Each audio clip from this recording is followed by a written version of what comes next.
Thank you for joining me. So I am now 12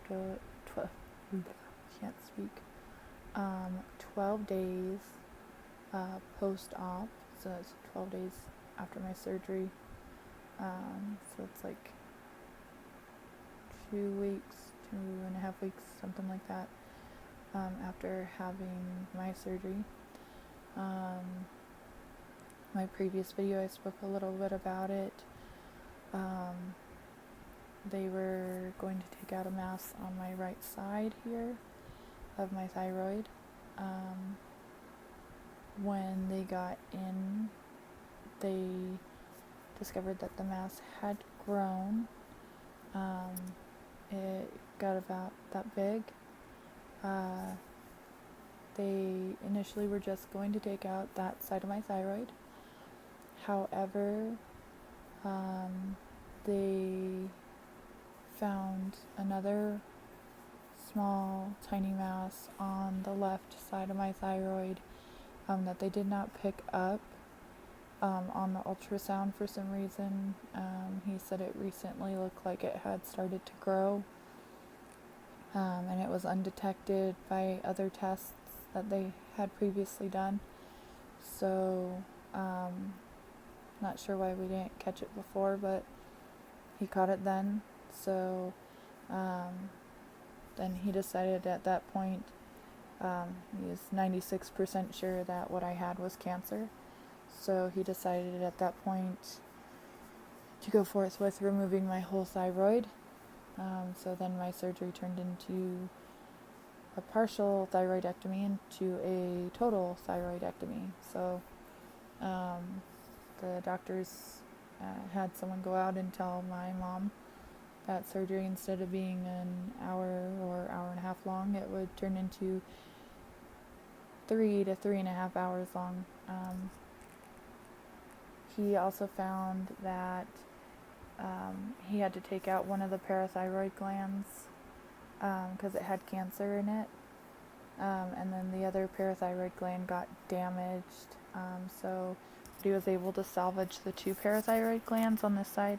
Here, parathyroid glands produce calcium, so I have to be on calcium pretty much the rest of my life, because we found that my body is not reacting well with just 2 of my parathyroid glands. So I take calcium now, which it's not a bad thing. It just is an extra pill.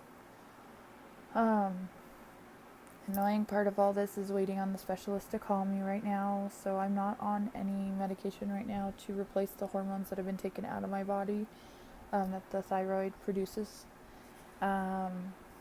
My incision is very small, so I'm happy about that, which means my scar will possibly be very small. It is puffing up a little. I had 3 steri strips across.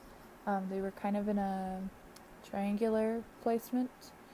They're supposed to like kind of shrivel up in a way and then fall off on their own.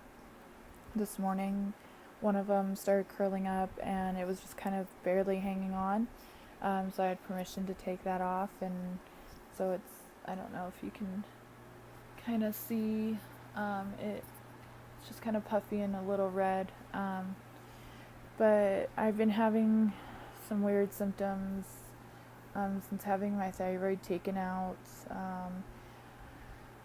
Emotions up and down. I work at a Target in the apparel department and in accessories, and I've gotten emotional over baby clothes, simple little things, irritable. I've recently gotten some sort of a stomach bug. I'm not sure what that's from or if it's just a weird coincidence. I have a heat and cold intolerance right now. I just recently had blood work done, so we're hoping to get answers back from that soon. I was not feeling really good for about 3 to 4 days over the weekend. I went back to work on Sunday, and that was a really bad experience going back to work. So I've been having anxiety about going back. I was supposed to work today, but I'm not feeling up to it. I went and saw my endocrinologist surgeon yesterday because I called them and I explained to them all my symptoms that I've been having. Really itchy all over, on and off.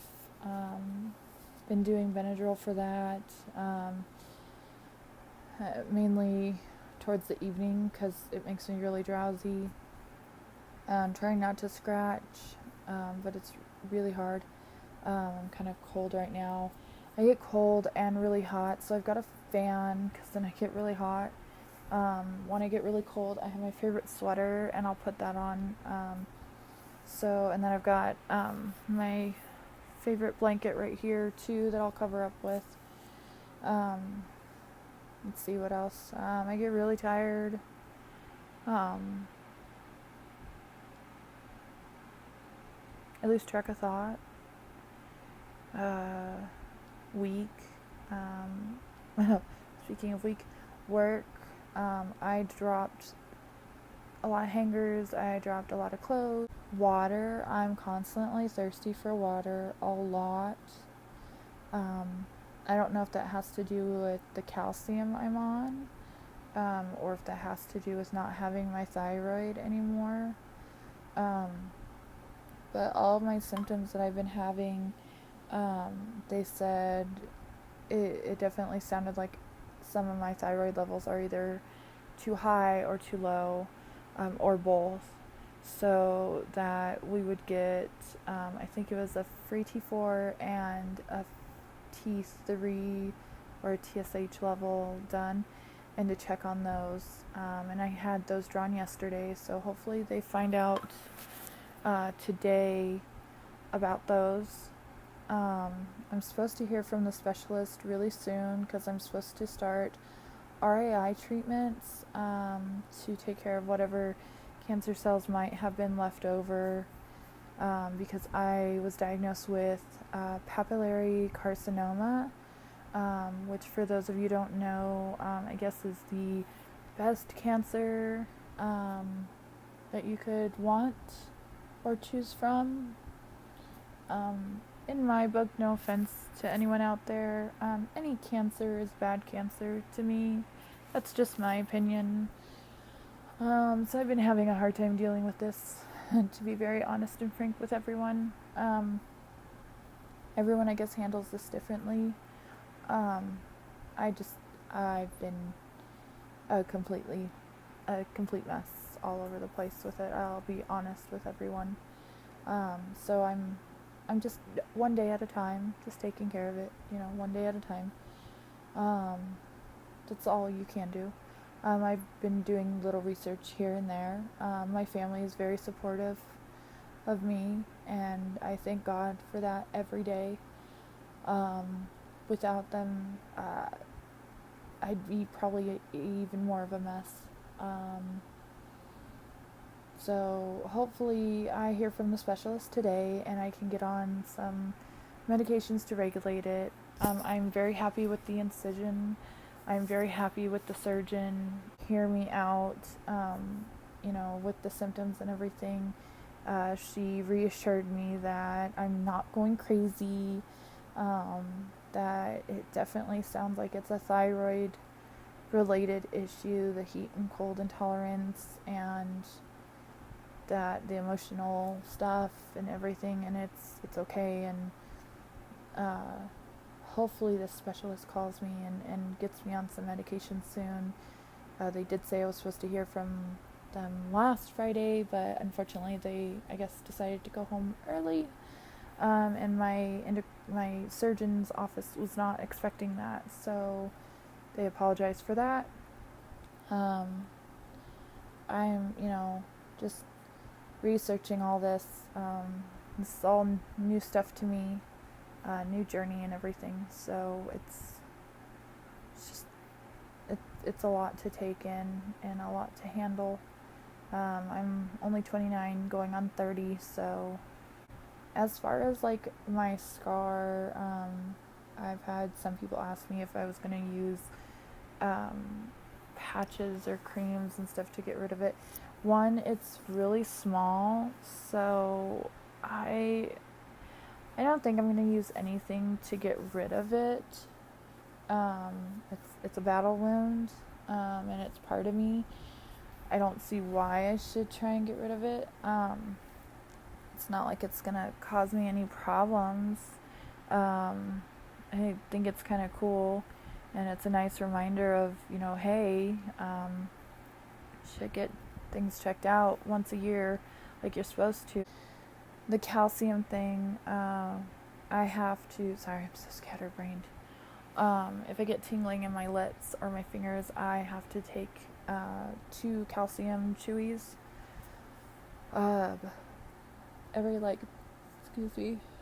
every 30 minutes till that goes away. That's actually improved a lot, which the doctor said that should. The weird thing though, I get tingling in my feet also. So I'm not sure what that's about. And then I've noticed when I eat cereal, sometimes I get like a weird tingly kind of thing in my mouth sometimes. So I don't know what that's about. So I haven't eaten much cereal, just because it was kind of weird. What else? Sleeping. I wake up sometimes throughout the night with weird dreams, which I haven't done that in years, but that's been happening. So I don't know what that's about. And then other than that, I've been craving certain foods, mainly salty foods, and I don't know what that's about. But these are all like questions that I'm gonna bring up to the specialist, because they'll probably know, since it has to do with probably thyroid issues again, and probably what I'm lacking. So yeah, but I just wanted to update everyone and let you know surgery went okay. It didn't go as expected, because I didn't expect for them to have to take everything out right then and there. I wasn't also expecting to be told that I had cancer right then and there at the follow-up appointment. But yeah, so but unfortunately, the other thing was he had to take some lymph nodes out. Because of that meant that the cancer had spread. So that's why I have to do the RAI treatments. So since it spread like that, there is a chance that it can reoccur and that it can come back. So I have to have like routine blood work done and get checked very closely and be monitored. So I'm not sure what all that entails. I'm supposed to find out from the specialist and see a specialist about that. So I'm also wondering if the specialist is like an oncologist, or if I'll be paired with like a team with an endocrinologist and an oncologist. So I'm not sure. So yeah. So this definitely is a life changer for me. So yeah. But anywho, that's it for now. I'm really tired. I will see you on the flip side, and I'll try and make another video shortly with some more updates. Leave a comment below. Let me know if you have any questions or any feedback or any information. And yeah, I'll see you on the flip side.